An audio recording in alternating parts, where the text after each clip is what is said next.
Court is on the record, the City of Conneaut versus Franz Parker, case number 25 CRB 137. On May 14th, 2025, Mr. Parker pled not guilty to one count of domestic violence, a first-degree misdemeanor. We are set today for a first pretrial conference. Mr. Parker is present in the courtroom. He's accompanied by his attorney, Jason Fairchild. Also present is Law Director John Lewis. The court did permit, I believe this is the alleged victim, yes, Your Honor, Rebecca Wiggins, to participate by video. And so Ms. Wiggins is also present by video. And this hearing is being recorded utilizing whereby.com. Ms. Wiggins, are you there? Yeah, my connection is really bad. I'm sorry. My dad's phone is broken. Okay. Okay, you can. I'm here though. I hear you. I just heard everything you said. Okay, you can turn your microphone off then. Thank you. Okay, the court is in receipt of a pretrial report. Mr. Lewis. thank you, Your Honor. I spoke to Ms. Wiggins this morning about 10 a.m. I also spoke to her again just before going on the record. Based on that conversation, Your Honor, and the fact that Mr. Parker doesn't have any criminal history, the city would request an amendment of this charge to an aggravated disorderly conduct under Ordinance 50903A1E3A, reducing that charge to a fourth-degree misdemeanor. With that, a plea to that charge, the city would recommend probation, whatever fine the court deems appropriate, along with the court costs of the case. And Mr. Fairchild has indicated that his client is willing to accept that offer today should the court agree to the amendment. Thank you. Thank you.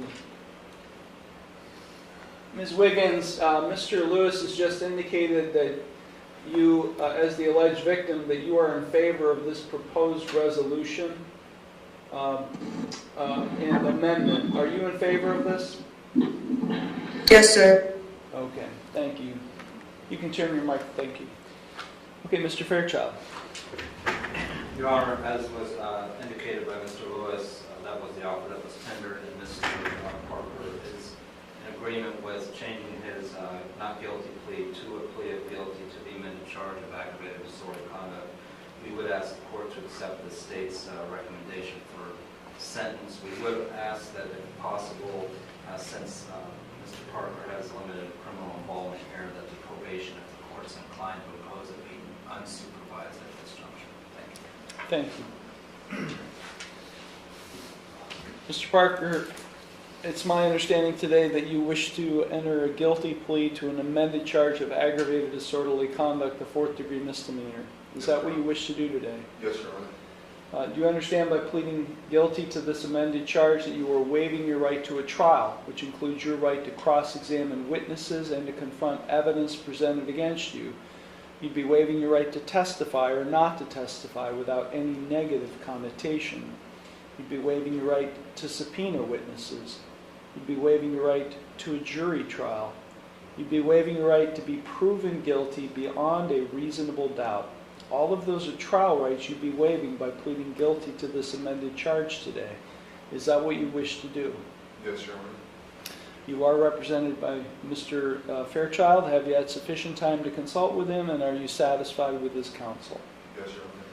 Are you currently under the influence of any drugs, alcohol, or prescription medications that might affect your thinking? No, Your Honor. Are you currently on probation, parole, community control, or post-release control with any court? No, Your Honor.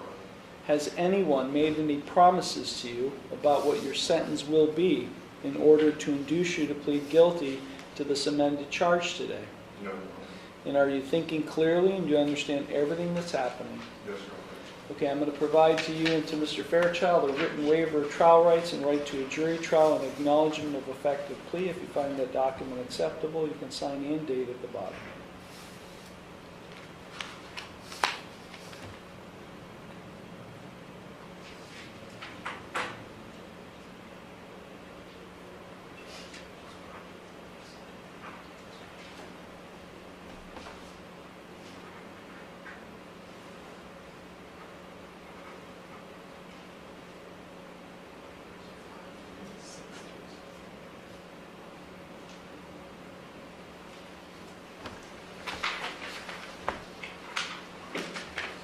The court does find that Mr. Parker and Mr. Fairchild have executed in open court the written waiver.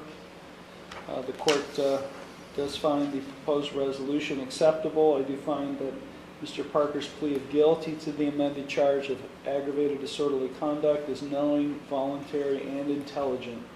The court will accept the guilty plea to the amended charge, and Mr. Parker is hereby found guilty of aggravated disorderly conduct, the fourth-degree misdemeanor. Okay, Mr. Fairchild, is there anything further you or your client would like to say in mitigation of sentence? Nothing further than we said already. Okay, thank you. Mr. Parker, is there anything you would like to say at this time before I impose sentence? No, Your Honor. Okay, Mr. Lewis. Thank you, Your Honor.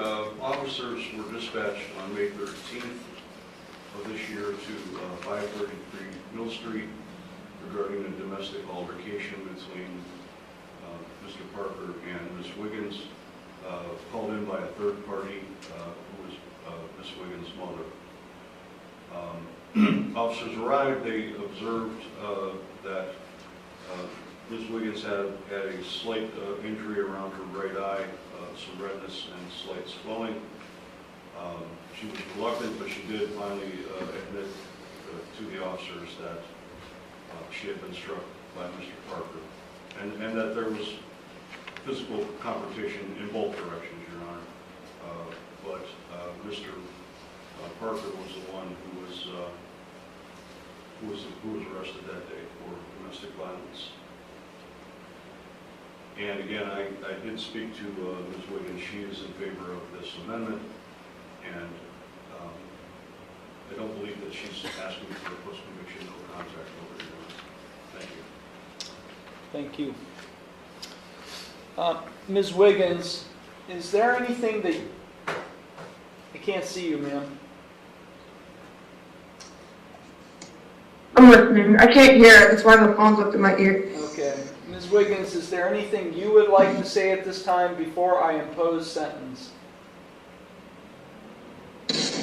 No, sir. I have nothing to say. Are you requesting this court to order Mr. Parker to have no contact with you?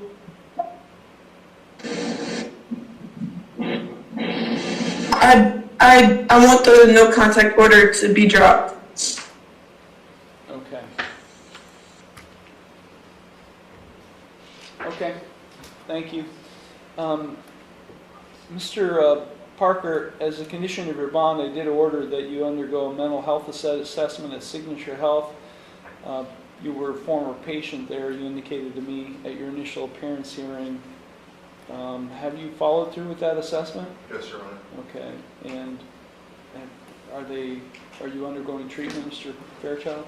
Your Honor, he did bring paperwork. He went through with the assessment. They recommended that he start counseling, but for, I think, lack of resources or personnel, he is on a waiting list to start his counseling, but that's the status of it. Are you still residing in Conneaut? Yes, Your Honor. Well, I do find Mr. Parker has no prior criminal history. And Ms. Wiggins does not live in the area, Mr. Lewis? That's correct, Your Honor. My understanding is she's in the Cleveland area at this time. Is that where you're living, Ms. Wiggins, in Cleveland? No, I live in Florida. Oh, you live in Florida. Okay. Yes, sir. Okay. And you're going to remain in Florida? Yes, sir. Okay. Thank you.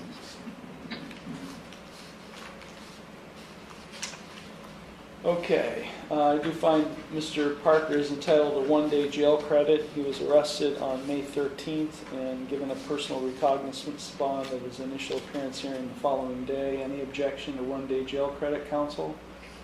Yes, I agree, Your Honor. No objection. Okay. 30 days in jail, 29 days will be suspended, and placing the defendant on unsupervised, non-reporting probation for a period of 5 years. He's to have no criminal offense for 5 years. I'm imposing a $250 fine and court costs. I'm ordering that the defendant successfully continue his treatment at Signature Health for mental health purposes. is to comply with any recommended course of treatment and execute any necessary releases for probation or monitor. Is there any evidence of substance abuse in this? None in the police report, Your Honor. Okay. The victim is not requesting a no contact order, so I will not order one.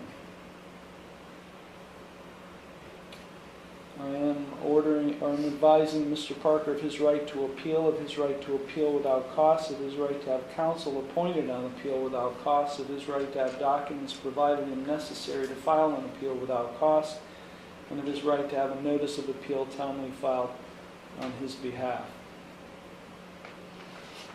Okay, total fines and costs are going to be somewhere in the neighborhood of $400. Mr. Parker, are you able to pay that today, or do you need time to pay? I have the money, I just don't have it in my account, so I would need some time to pay it. How much time do you need? No more than a day or two. Okay, I'll order that you pay all fines and costs. I'll just give you until June 5th, 2 days from today. And to pay that, I just come here and go upstairs? Yeah, you can go to the clerk's window, or you can call it in and on your card, either way.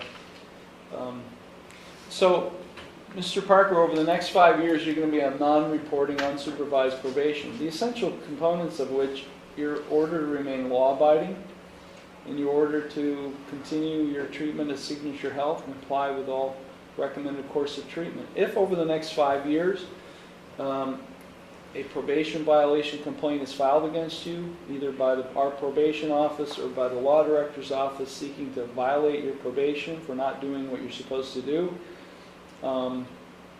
please know that I could, at that time, impose up to 29 days in jail. I could move you from unsupervised to supervised reporting probation, and/or I could impose more restrictive community control sanctions, more restrictive than what I've already done. So do you understand all of that? Do you have any questions for the court? Okay. Counsel, Mr. Lewis, anything further? Nothing further, Your Honor. Thank you. Mr. Fairchild? No, Your Honor. Okay. Thank you all very much. Mr. Parker, you go to clerk's window, and then you'll meet briefly with our bailiff, our probation department. So thank you all very much. Ms. Wiggins, this matter is concluded. Thank you for participating. You're welcome, sir.